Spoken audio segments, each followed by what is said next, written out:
Thursday at these times. Hello and welcome back. Roland Lim joins us now with the business update from Hong Kong. Acquisition news out of Taiwan today. Roland. That's right, Genevieve. Now, troubled American International Group, or AIG, has struck a deal to sell its Taiwan life insurance unit, Nanshan, for $2.15 billion. Now, that's its biggest disposal since receiving a U.S. government bailout last year. The winning bidder is a group led by Hong Kong private equity fund Primus Financial. Now, the purchase will be funded by bank loans as well as equity from Primus and its partner, China Strategic. Nanshan is one of Taiwan's top 3 insurers with assets of up to $46 billion. Reports say Taiwan is studying the reintroduction of a tax on capital gains on stock trading. This as its benchmark index hits for its best showing in 16 years. Now, the report triggered selling on the local bourse today. Now, officials have set up a tax reform committee to discuss a research report on the resumption of taxes on stock gains. But they noted that it was still too early to say whether the government would implement such a tax. Auto sales in China are speeding ahead. Now, sales jumped by 80% in September from a year ago to more than 1.3 million units. This is the 7th straight month that it has crossed the 1 million mark.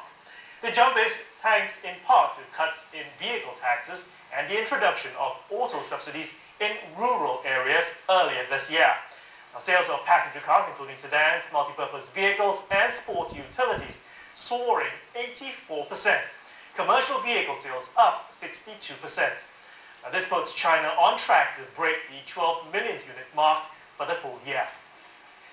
On to stock market action now. Most East Asian markets back on the rise on optimism over third quarter corporate results out of the US. North Korea's missile test firing having limited impact in the region. Back from a holiday yesterday, the Nikkei closed higher for a 5th straight session, up 0.6%.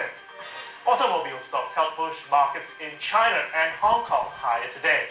The Shanghai Composite climbing 1.4%, while the Hang Seng Index 0.8%. However, South Korea's benchmark Kospi, however, falling 0.7% on fears that earnings may have peaked in the third quarter. Now, aside from the reaction from the governments of China, South Korea and Japan, the missile test by North Korea also triggered demonstrations in Seoul. Now, here's Channel News Asia's Lim Yun-suk again with this report. Dozens of South Koreans held a rally in Seoul to protest against North Korea's latest missile launches. 북미 회담, 육자회담, 다자회담을 김정일이가 말한 다음에 이렇게 이 미사일을 발사하는 것은 또 다른 벼랑끝 전술입니다. The surprise move, North Korea fired 5 short-range missiles off its east coast on Monday. The communist state also declared the area a no-sail zone until October 20th.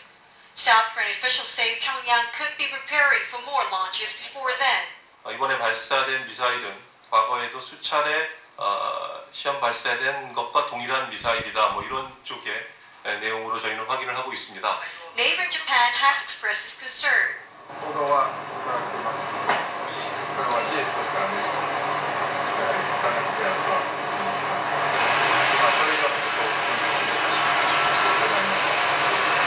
China believes the missile launches will not affect easing of tension on the Korean peninsula, and it hasn't in some ways. North Korea has agreed to hold talks on 2 separate issues with South Korea. The 2 sides will discuss ways to prevent flooding from a river that flows across their border and the possibility of holding more reunions for families separated by the border. 미사일 발사와 관련해서 제가 뭐 구체적으로 말씀드리기는 적절하지 않습니다만 회담은 회담대로 개최되고 오늘 마침 동의해 왔습니다만 예정대로 개최되는데 별다른 문제는 없는 것으로 이렇게 파악을 하고 있습니다. North Korea is under pressure to resume the nuclear talks aimed at getting North Korea to give up its nuclear ambitions. South Korean President Lee Myung-bak recently offered North Korea a grand bargain, saying North Korea must give up its nuclear program in exchange for aid and security guarantees. North Korea has called the proposal ridiculous, saying the nuclear issue should be discussed between Pyongyang and Washington. The United States is expected to hold bilateral meetings with North Korea in the near future.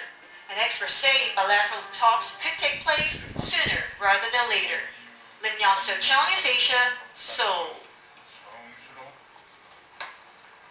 Indonesian police have officially closed a probe on the twin hotel bombings in Jakarta. This after it arrested the last of their suspects over the weekend.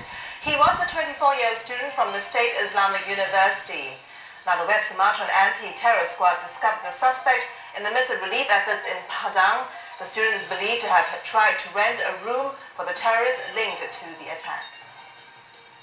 Pakistan is reeling from another terror attack on Monday. At least 41 people were killed in a suicide bombing near the Swat Valley. It is the latest in a string of militant attacks to hit the country. No one has claimed responsibility for the attack, but authorities say it bears the hallmarks of the Pakistani Taliban. And good news for those thinking of getting an iPhone in Singapore. Another telco, Mobile One, has inked a deal with computer giant Apple to sell the iconic gadget later this year. But information on pricing, tariffs and availability dates will only be released later. Currently, iPhone users have to be signed on with rival Singtel's network. Singtel has sold tens of thousands of iPhones and says it will review its prices regularly to give customers the best value. Believe it or not, this is said to be a lock of Elvis Presley's hair. It's among over 200 items belonging to him that will be auctioned in Chicago this weekend. Fans can also get their hands on some of his sweat-stained scarves and other memorabilia. The king is thought to have lost his iconic dark locks to an army barber when he enlisted in 1958. Wonder how much the hair will go for? Well, another clump of his crowning glory was sold at an auction in 2002 for over $100,000. After the break, some say Hong Kong City Life lies in its iconic neon signs, but they could soon be no more. I'll tell you why. And one Japanese snack maker is pulling out all the stops to entice customers. What's the strategy to keep the cash registers ringing? Stay tuned.